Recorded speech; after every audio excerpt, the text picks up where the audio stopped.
சிவகார்த்திகேயன் நடிப்புல உருவாகியிருக்கும் திரைப்படம் அமரன். இந்த படத்துல மேஜர் முகுந்த் வரதராஜன் அவர்களுடைய கேரக்டரை போர்ட்ரே பண்ணி நடிச்சிருக்கிறது எனக்கு பெருமையை சேர்க்கிறதா நடிகர் சிவகார்த்திகேயன் அவர்கள் எக்ஸ் தளத்துல பதிவிட்டிருக்காரு. மேலும் மேஜர் முகுந்த் அவர்களின் மனைவியான இந்து ரெபேகா தன்னுடைய சமூக வலைதளத்துல ஒரு தசாப்தம் கடந்துவிட்ட நிலையில அவரது நினைவையும் தேசபக்தியும் வெள்ளித்திரையில பார்ப்பதற்கான நேரம் இது. அழியாத துக்கம், எல்லையற்ற அன்பு மற்றும் மாறாத நம்பிக்கை கலந்த உற்சாகத்துடன் இப்படத்தை திரையில பார்க்கறதுக்கு காத்துக்கிட்டு இருக்கேன் அப்படின்னு பதிவிட்டிருக்காங்க. சென்னையை சேர்ந்த முகுந்த் வரதராஜன் பீஸ் டைம்ல இந்திய ராணுவத்துல வழங்கக்கூடிய உயரிய விருதான அசோக் சக்ரா விருது கொடுத்து கௌரவிக்கப்பட்டவர். இவரோட கதையை தான் இந்த வீடியோல பார்க்க போறோம்.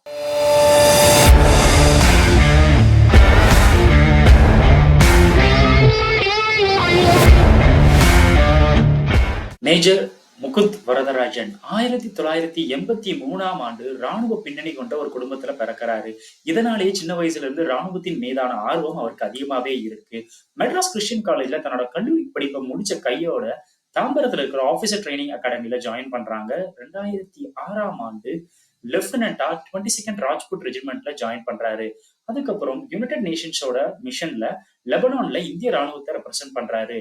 2009ஆம் ஆண்டு தன்னுடைய கல்லூரி கால காதலியான இந்து ரெபேகா வர்கீஸ கல்யாணம் பண்ணிக்கிறாங்க. இவங்களுக்கு ஒரு பெண் குழந்தையும் பிறக்குது. 2012ஆம் ஆண்டு மேஜரா ப்ரொமோட் செய்யப்படுற முகுந்த் அவர்கள் 44th ராஷ்டிரிய ரைபிள்ல ஜாயின் பண்றாரு. இந்த டீம் ஜம்மு அண்ட் காஷ்மீர்ல டிப்ளாய் செய்யப்படுறாங்க. மேஜர் முகுந்த் வரதராஜன் அவர்களோட ஜேர்னில பல சக்சஸ்ஃபுல் ஆபரேஷன் நடந்திருந்தாலும் 2013 ஜூன்ல நடந்த ஆபரேஷன் ராணுவத்தினர் மத்தியில அவருக்கு ரொம்ப நல்ல பேரை சம்பாதிச்சு கொடுத்ததுன்னே சொல்லலாம். ஆமா, 2013 ஜூன் ஜம்மு காஷ்மீர் யாச்சும் கூச்சும் வில்லேஜ்ல ஒரு ஆப்பிள் தோட்டத்துல பதுங்கியிருந்த தீவிரவாதிய மேஜர் முகுந்த் மற்றும் அவரோட டீம் சரவுண்ட் பண்ணி தாக்குதல் நடத்திட்டு இருக்காங்க. ரெண்டு பக்கமும் கடுமையான தாக்குதல் நடந்துகிட்டு இருக்க அந்த சிச்சுவேஷன்ல தீவிரவாதி ஆரம்ப கட்டத்துல தன்னோட AK-47ல ஆட்டோமேட்டிக் மோட்ல ஃபயர் பண்ணிட்டு இருக்காரு. அது ஒரு கட்டத்துக்கு அப்புறம் மேனுவல் மோடுக்கு ஷிஃப்ட் பண்றாரு. இத சரியா கவனிச்ச மேஜர் முகுந்த் தன்னோட டீமை அலர்ட் பண்றாரு. அதாவது தீவிரவாதிகிட்ட தோட்டாக்கள் கம்மியா இருக்கு. சோ அதனால அவங்களால ரொம்ப நேரத்துக்கு இதே இன்டென்சிட்டியோட ஃபைட் பண்ண முடியாது. நம்ம டிஃபென்ஸை ஸ்ட்ராங் பண்ணுங்க. ஒன்ஸ் அந்த தோட்டாக்கள் காலியான உடனே நான் டைரக்டா உள்ள போய் அட்டாக் பண்ண போறேன் அப்படின்ற மாதிரி சொல்லி தன் டீம் அலர்ட் பண்றாரு. அவர் கால்குலேட் பண்ணது போலவே அவர்களோட தோட்டாக்கள் குறையுது, காலி ஆகுது. ஒரு கட்டத்துல மேஜர் முகுந்த் ஃபார்வர்ட்ல போயிட்டு அந்த தீவிரவாதியை சுட்டு கொல்றாரு. இந்த சம்பவத்துக்கு அப்புறம், அதாவது அவரோட கால்குலேட்டிவ் ஸ்கில்ஸ் குண்டு மழை பொழிஞ்சுகிட்டு இருக்க அந்த தருணத்துல கூட சரியா துல்லியமா கணிச்ச அவரோட கால்குலேட்டிவ் ஸ்கில்ஸ் அண்ட் தன்னோட டீமை எப்படி வழி நடத்தினாரு, இது ராணுவத்தினர் மத்தியிலையும் சரி பொதுமக்கள் மத்தியிலும் ரொம்ப பெரிய நல்ல பேரை அவருக்கு சம்பாதிச்சு கொடுத்துச்சு. இந்த தாக்குதலின் முடிவுல அந்த தீவிரவாதி கிட்ட இருந்து எலக்ட்ரானிக் கேட்ஜெட்ஸ் நிறைய கைப்பற்றப்பட்டுச்சு. இத ஆர்மியில இருக்கிற எலக்ட்ரானிக் வார்ஃபேர் டிட்டாச்மெண்ட் டீமுக்கு கொடுத்து டீகோட் பண்றதுக்கு ட்ரை பண்ணிட்டு இருந்தாங்க. இதன் மூலியம் வேற ஏதோ லீட்ஸ் கிடைக்குதா அப்படின்ற மாதிரி ட்ரை பண்ணிட்டு இருந்தாரு மேஜர் முகுந்த். இந்த சம்பவம் அவருக்கு எந்த அளவுக்கு நல்ல பேரை சம்பாதிச்சு கொடுத்துச்சோ அதே மாதிரி இந்த சம்பவம் அவருக்கு மிகப்பெரிய பாதிப்பை ஏற்படுத்த போகுதுன்னு கண்டிப்பா அந்த டைம்ல அவர் நினைச்சிருக்க மாட்டாரு. இந்த அந்த எலக்ட்ரானிக் கேட்ஜெட்ஸ்ல இருந்து எது இன்புட் கிடைக்குமா அப்படின்ற மாதிரி ட்ரை பண்ணிட்டு இருந்தாங்க. ஒரு கட்டத்துல ஜம்மு அண்ட் காஷ்மீர்ல எலெக்ஷன் நடத்துறதுக்காக வர போலிங் ஆபீசர்ஸ் மீது தீவிரவாதியை கடுமையா தாக்குதல் நடத்துறாங்க. இதுல 5க்கும் மேற்பட்ட போலிங் ஆபீசர்ஸ் காயம் அடைகிறாங்க. ஒருத்தர் உயிரிழக்கிறாரு. இந்த சம்பவம் நாடு முழுவதும் மிகப்பெரிய அதிர்வலையை ஏற்படுத்துது. இந்த சமயத்துல அந்த எலக்ட்ரானிக் கேட்ஜெட்ஸ், அதாவது எலக்ட்ரானிக் வார்ஃபேர் டிட்டாச்மெண்ட் டீம்ல இருந்து மேஜர் முகுந்துக்கு ஒரு முக்கியமான ஹிண்ட் கிடைக்குது. இந்த போலிங் ஆபீசர்ஸ் மேல நடந்த தாக்குதல் நடத்தின கமாண்டர் வந்து ஜம்மு அண்ட் காஷ்மீர்ல யாசி பத்ரி அப்படின்ற வில்லேஜ்ல தங்கி இருக்கிறதாவும் அந்த அந்த இன்ஃபர்மேஷன் இன்புட் வந்து அந்த எலக்ட்ரானிக் கேட்ஜெட்ஸ் மூலியமா அவங்களுக்கு கிடைக்குது. சோ இதை வச்சுக்கிட்டு தன்னோட கமாண்டிங் ஆபீசர்கிட்ட இன்ஃபர்மேஷன் பாஸ் பண்றாரு மேஜர் முகுந்த். பாஸ் பண்ணிட்டு தன்னோட குவிக் ரெஸ்பான்ஸ் டீம், அதாவது QRT டீம் அழைச்சிக்கிட்டு அந்த ஸ்பாட்டுக்கு ரீச் ஆறாரு. மேஜர் முகுந்த் அந்த கமாண்டர் அங்க இருக்கிறதா நினைச்சு தன்னோட 6 பேர் கொண்ட டீம் அந்த இடத்துக்கு ஸ்பாட்டுக்கு போறாங்க. அங்க போனதுக்கு அப்புறம் அங்க இருக்க லோக்கல் இன்புட்ஸ் அவருக்கு வருது. உள்ள வந்து அந்த வீட்டுக்குள்ள ஒருத்தர் இல்ல, 3 பேர் இருக்காங்க அப்படின்றது. இந்த தகவலை தன்னோட கமாண்டிங் ஆபீசருக்கு பாஸ் பண்ணிட்டு தன்னோட அந்த வீட்டை அட்டாக் பண்றதுக்கான ப்ராசஸ பிகின் பண்றாரு மேஜர் முகுந்த். ஸ்னைப்பர்ஸ் உதவியோட தான் போயிருக்காங்க. பட் ஆனா ஸ்னைப்பர்ஸ் அங்க பிளேஸ் பண்ணியிருந்தாலும் ஸ்னைப்பர்ஸ் கிட்ட அந்த தீவிரவாதி எந்த அசைவும் தென்படாதனால ஸ்னைப்பர்ஸால எதுவும் பண்ண முடியல அந்த இடத்துல. ஸோ மேஜர் முகுந்த் மற்றும் அவரோட டீம்ல தாக்குதலை ஆரம்பிக்கிறாங்க. கடுமையான தாக்குதல் ரெண்டு பக்கமும் இருக்கு. ரெண்டு பக்கமும் கடுமையா டிஃபெண்ட் பண்றாங்க.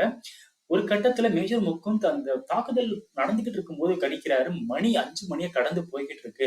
இன்னும் கொஞ்ச நேரத்துல அந்த இடத்துல இருட்டிடும். இருட்டிடுச்சுன்னா அந்த இடத்துல தீவிரவாதியை பிடிக்கிறது ரொம்ப கஷ்டம். ஏன்னா அவங்கதான் லோக்கல் பீப்புள், லோக்கல் டெரெயினை தெரிஞ்சவங்க. ஸோ அவங்கள டே லைட் இருக்கும்போது தான் நம்ம அவங்கள ரவுண்ட் அப் பண்ண முடியும் அப்படின்ற மாதிரி ஒரு சுச்சுவேஷன் இந்த இடத்துல வருது. இந்த இடத்துல மேஜர் முகுந்த் மற்றும் அவரோட சிப்பாய் விக்ரம் சிங் 2 பேரும் சேர்ந்து ஒரு ஒரு துணிச்சலான ஒரு முடிவு எடுக்கிறாங்க. அதாவது மீதம் இருக்கும் 4 பேரும் பேக்கப்ல வெளியே இருந்து சப்போர்ட் பண்ணுங்க. நாங்க 2 பேரும் உள்ள போறோம் அப்படின்ற மாதிரியான ஒரு கிட்டத்தட்ட ஒரு சூசைட் அட்டாக் மாதிரியான ஒரு முடிவை எடுக்கிறாங்க. நேரா அந்த வீட்டுக்குள்ள போயிட்டு கிரனேட் உள்ள தூக்கி போடுறாங்க. கிரனேட் வெடிக்குது. அவங்களுக்கான ஸ்பேஸ் கிடைக்குது.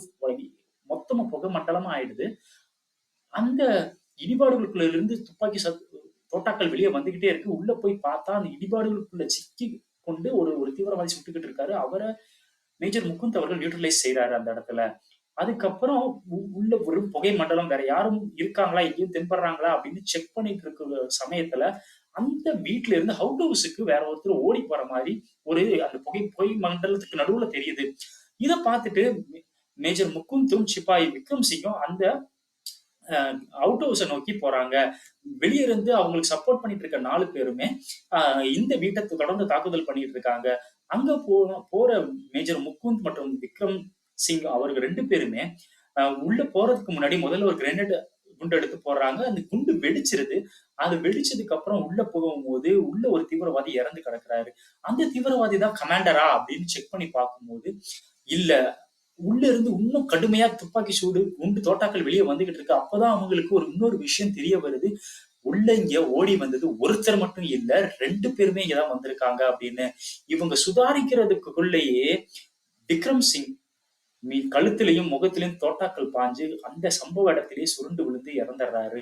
தன்னோட படி அந்த இடத்துல சுருண்டு விழுந்து சாகுறத பார்த்த மேஜர் முகுந்த் அவர்களுக்கு தொடர்ந்து ஃபார்வர்ட்ல போய் அந்த கமாண்டரை நியூட்ரலைஸ் பண்றாரு. அதே இடத்துல அவரையும் சுட்டு வீழ்த்துறாரு. சுட்டு வீழ்த்திட்டு வெளியே வந்து தன்னோட டீம்கிட்ட கமாண்டர் கொன்னாச்சு, கமாண்டரை நியூட்ரலைஸ் பண்ணியாச்சு, விக்ரம் சிங் இப்ப நம்ம கூட இல்ல, ஆனா என்னால நம்பவே முடியல, என் உடம்புலயும் 4-5 தோட்டாக்கள் பாஞ்சிருக்கு அப்படின்னு சொல்லிட்டு சுருண்டு கீழே விழுந்துடுறாரு.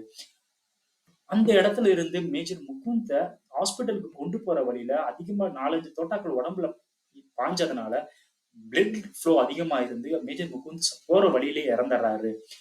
இந்த ஆபரேஷனோட முடிவுல தீவிரவாதிகள் கமாண்டர் உட்பட 3 தீவிரவாதிகள் கொல்லப்பட்டிருந்தன. இந்திய ராணுவ தரப்புல 2 பேர் இறந்திருந்தாங்க. இந்த ஆபரேஷனை சக்சஸ்ஃபுல்லா முடிச்ச மேஜர் முகுந்த் அவர்களுடைய தீர செயலை பாராட்டும் விதமாகவும் அவருடைய தியாகத்துக்கு போற்றும் விதமா அவருக்கு அமைதி காலத்துக்கான ராணுவத்தில் கொடுக்கும் உயரிய விருதான அசோக் சக்ரா விருது வழங்கப்பட்டது. அந்த சமயத்துல மேஜர் முகுந்த் அவர்கள் தன்னோட குழந்தையோட இருக்கிற ஒரு வீடியோ ஒண்ணு சமூக வலைதளங்கள்ல பயங்கரமா வைரல் ஆயிட்டு இருந்துச்சு. அதுக்கப்புறம் மேஜர் முகுந்த் அவர்களோட குழந்தைய நேர்ல சந்திச்ச நடிகர் விஜய் அவர்கள் அந்த குழந்தையோடு ரொம்ப நேரம் டைம் ஸ்பெண்ட் பண்ணிட்டு வந்தாரு. அச்சமில்லை அச்சமில்லை அச்சம் என்பதில்லையே, உச்சி மீது மாலிருந்து வீழுகின்ற போதிலும் துச்சமாக எண்ணி நம்மை தூவி சென்ற போதிலும் அச்சமில்லை அச்சமில்லை அச்சம் என்பதில்லையே.